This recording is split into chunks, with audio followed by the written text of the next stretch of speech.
नमस्कार, मैं अल्पना। मेरे चैनल प्यारी बिटिया रानी में आप सबका स्वागत है। जैसा कि आप जानते हैं, मैं हमेशा आपको कुछ रेसिपी और कुछ स्पेशल चीज़ें बताती हूँ। तो आज फ्रेंड्स हम आपको बताएंगे कि एक माता की ऐसी दिव्य मूर्ति है जो कि रहस्यमयी है। सुबह उनका दूसरा प्रारूप रहता है, दोपहर में दूसरा और शाम को दूसरा। उसका कारण क्या है, ये मूर्ति कहाँ विद्यमान है, पूरी जानकारी आपको हम बताएंगे। माता यशोदा की जो पुत्री थी, जिसे कि कंस ने पीछा किया था श्री कृष्ण के जन्म के उपरांत, तो वही देवी हैं। जब वो वहाँ से वो उनका पीछा करते हुए आता है तो ये देवी आती हैं पहाड़ों के ऊपर। ये पहाड़ है माता का बांदा में, खत्री पहाड़ के नाम से विद्यमान है। तो ये आती हैं और वहाँ पर अपना स्थान मांगती हैं। तो जब वो पैर रखती हैं तो उससे क्या होता है कि वो मंदिर जो है बिल्कुल दबने लगता है और वो कह देता है कि हम तुम्हें अपना स्थान नहीं दे पाएंगे। तो उस समय माता गुस्से में इसे श्राप दे देती हैं और कह देती हैं कि पूरा पहाड़ कोड़ हो जाएगा, तुम्हें कोड़ हो जाएगा। तो आप कभी वहाँ जाएंगे तो आप देखेंगे कि वो मंदिर जो है उसके बगल वाली जो पहाड़ी है बिल्कुल सफ़ेद पत्थर है, ऐसा लगता है कि संगमरमर है। वो संगमरमर नहीं है, वो माता के श्राप से ऐसा हो गया था। और उसी के बगल में थोड़ी सी जगह एक दूसरे छोटे से पहाड़ ने दिया उन्हें रहने का स्थान, खत्री पहाड़ के नाम से जो प्रसिद्ध है। और फिर उसके बाद वही माता वहाँ अपना स्वरूप देती हैं कि अष्टमी के दिन हम यहाँ आएंगे।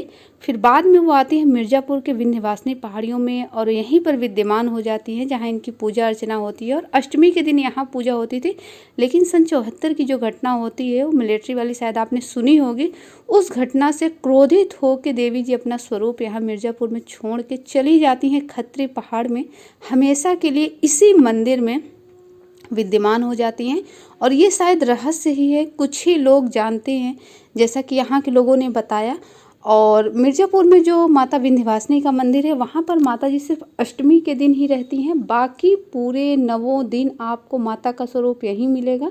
यहाँ पर भयंकर भीड़ होती है नवरात्र के दिनों में। वैसे भी यहाँ इनकी बहुत पूजा अर्चना होती है और लोग कोई नई चीज़ खरीदते हैं, कुछ स्पेशल अगर करते हैं तो सिर्फ माता के दरबार में।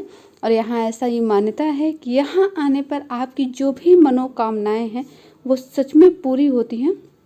और अगर आप सुबह सुबह माता के दर्शन करेंगे और ध्यान से मुखाकृति देखेंगे तो एकदम नॉर्मल चेहरा सीधा आपको दिखेगा।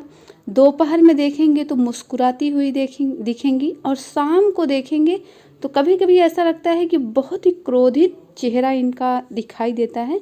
तो वो सिर्फ यही कारण है और यही देवी हैं जो माता विंध्यवासिनी है, बांदा में खत्री पहाड़ में विद्यमान है और बहुत सुंदर स्वरूप है। तो हम तो फ्रेंड्स वहाँ गए थे, हमें वहाँ से ही ये जानकारी मिली कि यही माता विंध्यवासिनी जो कि मिर्ज़ापुर वाली हैं, वही देवी हैं जो कि हमेशा के लिए यहाँ विद्यमान हो गई हैं।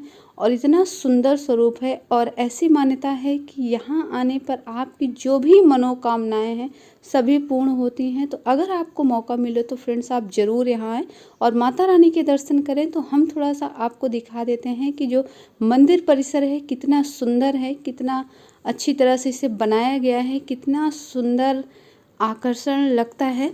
और यहाँ दिन भर भीड़ आपको देखने को मिलेगी। नवरात्र के दिनों में तो दर्शन करना थोड़ा सा मुश्किल होता है और वैसे आप आएंगे तो आप आसानी से दर्शन कर सकते हैं। माता का दिव्य स्वरूप है। मूर्ति को आप ध्यान से देखेंगे तो ऐसा लगता है कि मूर्ति बोलने वाली है। कुछ चीज़ें यहाँ हमने बिल्कुल अद्भुत, जिसे हमने अंदर महसूस किया, वो तो आप यहाँ आने पे ही आप कुछ चीज़ें महसूस कर पाएंगे। तो चारों तरफ बिल्कुल कैंपस है। जो मंदिर परिसर है बहुत सुंदर है और यहाँ पर कार्यक्रम होते हैं और छोटे मोटे आयोजन हमेशा यहाँ पर होते रहते हैं। आप चाहे तो यहाँ जो भी आपकी इच्छा हो माता के दरबार में चढ़ा सकते हैं। और यहाँ कहा जाता है ऐसा कि जो अगर आप कोई मनोकामना लेके आते हैं और यहाँ दिल से आप माता से अपनी मनोकामना मानते हैं तो सच में आपकी मनोकामना पूर्ण होती है। और ये देखिए चारों तरफ जो मंदिर परिसर है उसे काफ़ी सुंदर बनाया गया है।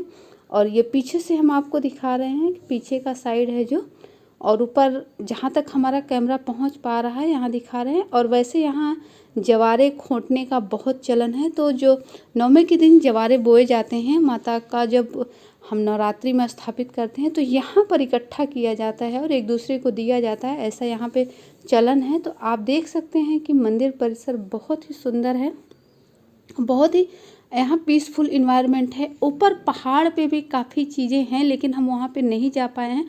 ऊंची पहाड़ियाँ हैं, बिल्कुल सफ़ेद पहाड़ हैं। यहाँ से थोड़ी दूर पे, जैसा कि अभी हमने आपको बताया था कि वो पहाड़ बिल्कुल सफ़ेद हो गया है, कि माता ने श्राप दिया था।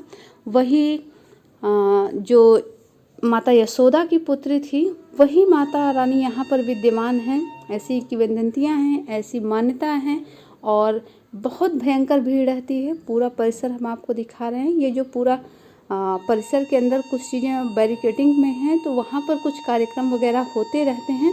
और मंदिर परिसर के नीचे ही ये जो आपको छोटे छोटे दरवाजे जैसे दिख रहे हैं, इसमें कुछ गुप्त चीज़ें हैं जहाँ पर हवन वगैरह होते हैं और कुछ ऐसी चीज़ें हैं जो हमें नहीं पता है, लेकिन हाँ यहाँ के लोग बताते हैं कि ये रहस्य ही है।